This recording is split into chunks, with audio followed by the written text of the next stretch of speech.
teman-teman lihat ya, dari apa yang saya pelajari beberapa waktu belakangan ini ya, kasus-kasus seperti tumor, kista, ya, kanker yang menimpa kaum wanita itu ternyata yang saya pelajari ya bukan dari sudut pandang ilmu yang saya pahami itu ternyata tidak lepas dari masalah ketika anak itu masih dalam kandungan atau masa zona pengasuhannya dia. Dan itu boleh saya katakan sebagian besar masalah di situ gitu kan, mulai dari masalah-masalah yang sifatnya kekurangan kasih sayang, kemudian dendam dan seterusnya.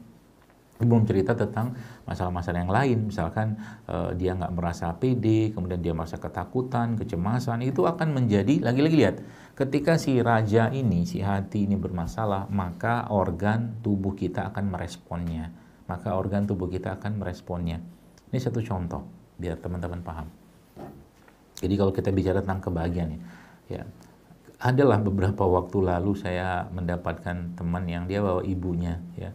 Ibunya tuh terus ya sakit di mana, di dengkulnya itu ya, di dengkulnya seingat saya. Dan saya tanya, ibu di sana di satu kota itu kerjanya ngapain? Dia katakan ibu tuh masih ada kerjaan lah, ada satu usaha yang beliau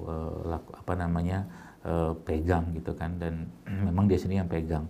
Tapi saya langsung menduga berdasarkan apa yang saya pahami, ini ibu kayak begini nih biasanya ya, dengan kondisi penyakit seperti itu pasti ada beban yang dia rasakan di pundaknya ya, atau beban yang dirasakan yang seperti gajah yang terletak di atas pundaknya tadi, atau ada hal yang dia pikirkan gitu kan.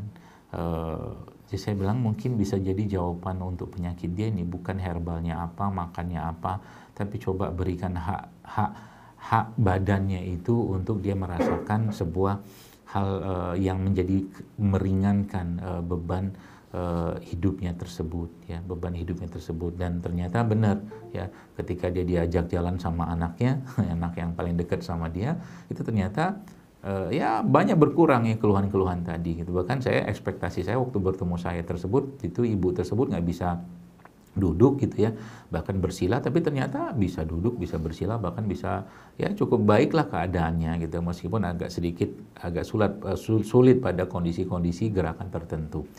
Jadi kayak begitu ya. Jadi semakin banyak ini beban-beban emosi yang kita bisa atau mungkin dirasakan seseorang tadi, maka konsekuensinya adalah raga kita pasti akan sakit. Jadi kalau saya mungkin sebagai katakanlah kesimpulan awal dari pembahasan ini ya, kalau raga itu mau sakit maka jagalah perasaan, jagalah hati kita. Pertanyaannya, kan kita nggak bisa terus-terus menjaga, kan gitu kan? Apakah ada solusi secara Islami? Adalah, nggak mungkin Islami yang luar biasa ini tidak memberikan solusi. Kita nggak bisa jaga hati kita, teman-teman, nggak bisa. Hati kita tuh sangat mudah berubah. Tapi ya kita bisa minta pertolongan kepada Allah dengan doa-doa. Contohnya apa? Dengan doa ya yang sering kita baca juga, ya muqallibal qulub ya, tsabbit qalbi ala dinik. Allah mungkin doa-doanya seperti Allahumma inni as'aluka sabata fil amri ya, tegakkan, kokohkan aku dalam urusanku, atau doa seperti Allahumma inni as'alukal huda wat tuqa wal afa wal ghina. Karena doa itu sendiri adalah obat. Doa itu obat ya. Terus apalagi doa kebaikan-kebaikan tadi, tilawah, bacaan Quran kita tadi, itu akan seperti makanan untuk si ruhnya kita itu.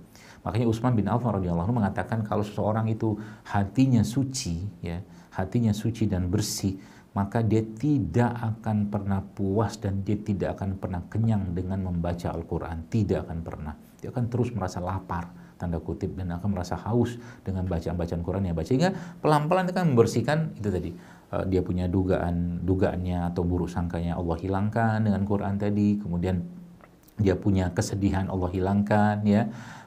Kemudian apalagi dia punya bakhilnya itu Allah hilangkan. Karena Al-Quran itu kan sudah Allah jelaskan bahwa Al-Quran itu obat ya. Kalau dalam Al-Quran itu kata-kata syifa itu ada beberapa yang Allah sebutkan di sana. Ada 4 seingat saya. Ya, dan 3 syifa itu diwakili oleh Al-Quran. Jadi syifa itu diwakili oleh, satunya baru madu ya. Jadi itu obatnya, bukan sekedar obat tapi dia penyembuh gitu kan. Penyembuh buat apa? Penyembuh buat hati atau di dalam dadanya, hati dalam dadanya orang-orang yang beriman dan meyakini itu ya.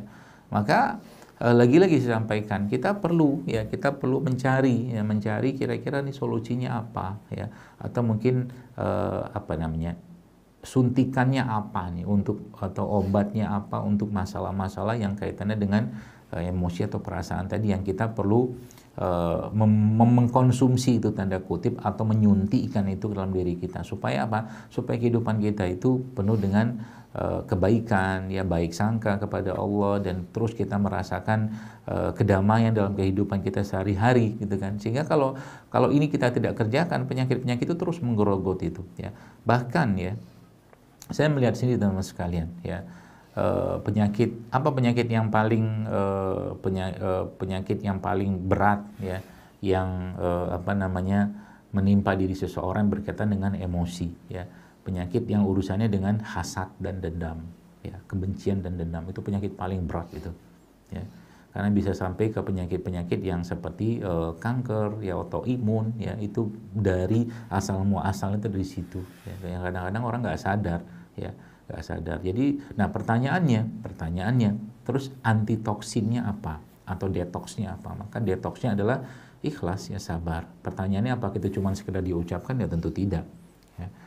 Yang paling utama adalah, misalkan ada seorang yang dia benci banget dengan seseorang, dia dendam banget dengan seseorang, ya, maka salah satu caranya ya dia kembalikan semua pada Allah, ya, atau mungkin disampaikan, toh juga kalau seseorang itu apa tuh namanya,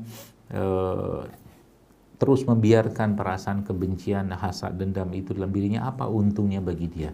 Ya, yang saya ada satu yang saya belum bikin tulisannya itu, karena perasaan atau emosi yang buruk itu dia akan memakan diri kita perlahan-lahan, ya, akan memakan diri kita perlahan-lahan. Terus kalau saya dizolimi gimana?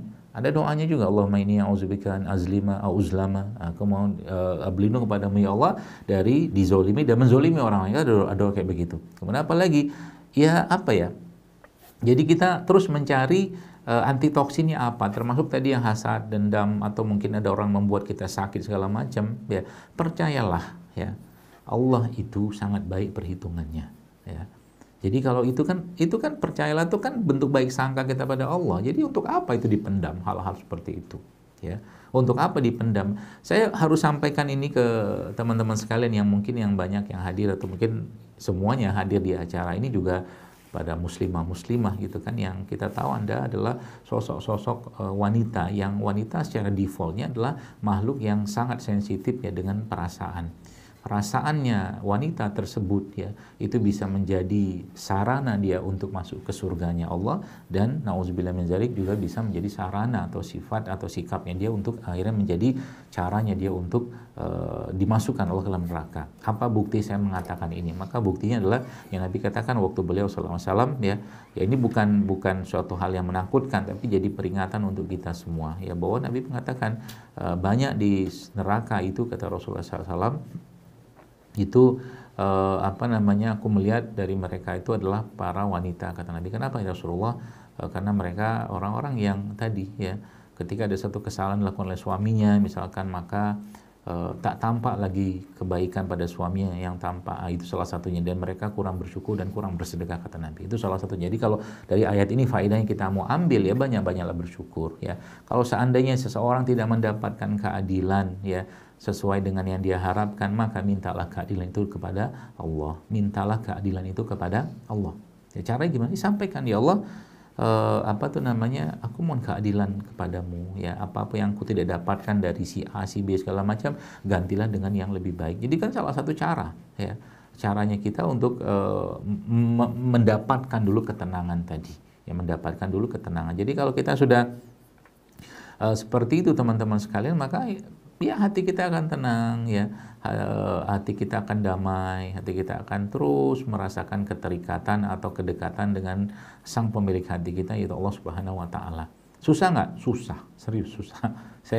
Bukan saya ngomong begini saya juga gampang banget, enggak juga, ya.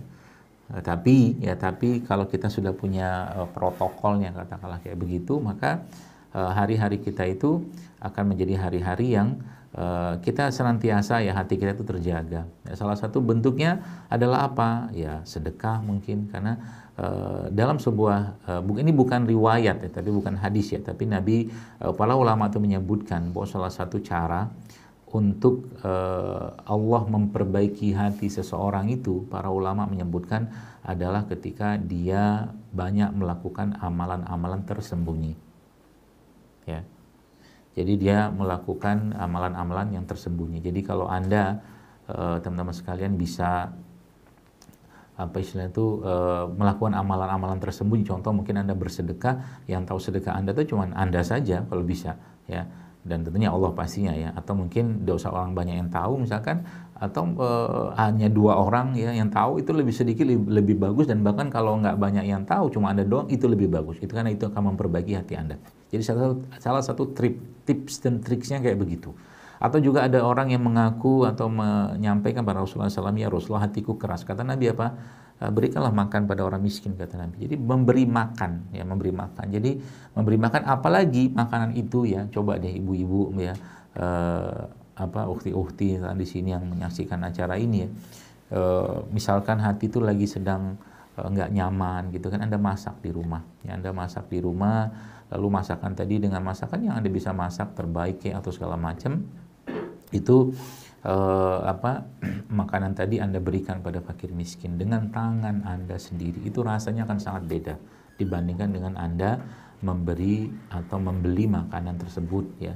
Atau lebih beda lagi kalau seandainya kita titip uang ke orang, itu akan lebih beda lagi ya, seperti itu caranya.